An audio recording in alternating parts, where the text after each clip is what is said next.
Graça e paz, amado do Senhor. Estamos retornando aqui com o nosso pão da casa. Estamos aqui nesse início de manhã, aqui em um sítio aqui nos arredores de Teresina. E tá esse tempo assim nublado, tão gostoso. O orvalho está caindo. E como é bom, né? Porque a palavra de Deus diz que os israelitas, né, quando eles estavam no deserto, todos os dias eles recebiam o maná. Era um pão que descia do céu ali para eles, era colhido.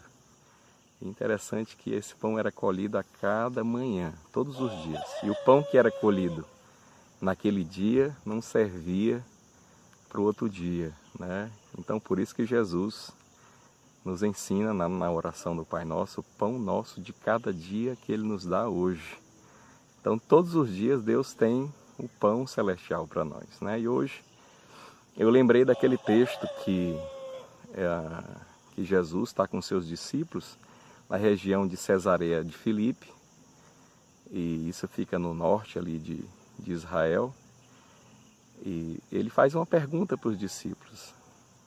Ele diz assim: quem é que o povo diz que eu sou? E eles responderam: alguns dizem que o Senhor é João Batista que ressuscitou, outros dizem que o Senhor é Elias, outros dizem que o Senhor é algum dos profetas.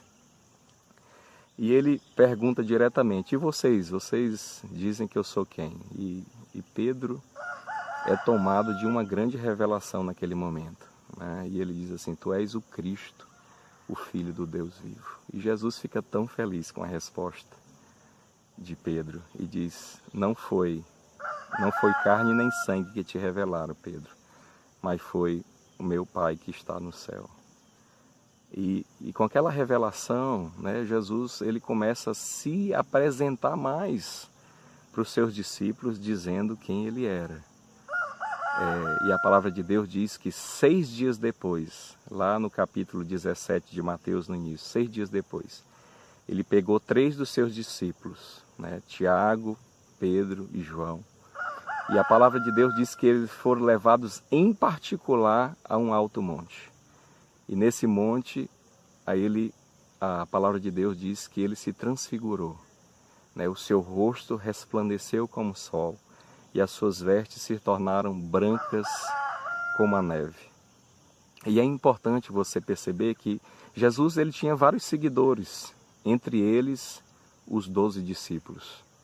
Mas daqueles 12, ele escolheu 3 naquele momento para revelar um pouco mais de si mesmo para eles.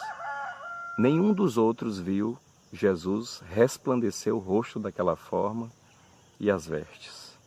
Mas aqueles 3, Pedro, Tiago e João, tiveram ali aquele tempo particular com Jesus e eles tiveram uma revelação maior. Por que foi diferente com eles, né? Porque muitas vezes Pedro, Tiago e João foram levados para situações onde os outros não estiveram, né? Quando Jesus ressuscitou a filha de Jairo, né? O líder ali da sinagoga, e a filha tinha morrido, Jesus foi ressuscitar ela. E não estavam naquele ambiente senão os pais e também Pedro, Tiago e João. E em outros momentos também, Pedro, Tiago e João estiveram presentes onde os outros discípulos não estiveram presentes. O que isso fala para nós? Que Jesus ele deseja se revelar para todos, mas nem todos estão buscando ele com a mesma intensidade. E para todo aquele que se aproxima de Jesus com intensidade, com fome, com sede de conhecê-lo, Jesus se revela. Por isso a pergunta dele lá em Mateus 16, quem vocês dizem que eu sou? As pessoas acham tantas coisas a respeito de Jesus, alguns acham que ele era simplesmente um profeta, outros acham que ele é um bom exemplo, outros acham que ele foi um homem especial, mas Jesus disse a respeito da resposta de Pedro, quando ele diz: tu és o Cristo, tu és o ungido, tu és o escolhido, tu és o Filho de Deus, tu és o Filho do Deus vivo. Se nós nos aproximarmos de Jesus com sede e fome dele, de conhecê-lo, Jesus vai nos tomar em particular, e eu declaro isso sobre a sua vida. que Jesus vai tomar você em particular. Talvez Ele não te leve para um monte, mas Ele vai te levar para um local particular e vai se revelar a você. Porque a palavra dele diz que todo aquele que o buscar de coração, ele se revelará para nós. Então Deus te abençoe com essa palavra que é o pão da casa, que todos os dias você receba pão do céu, direção do céu, para você estar cada vez mais apaixonado por esse Deus, pelo nosso Jesus que nos ama tanto. Deus te abençoe.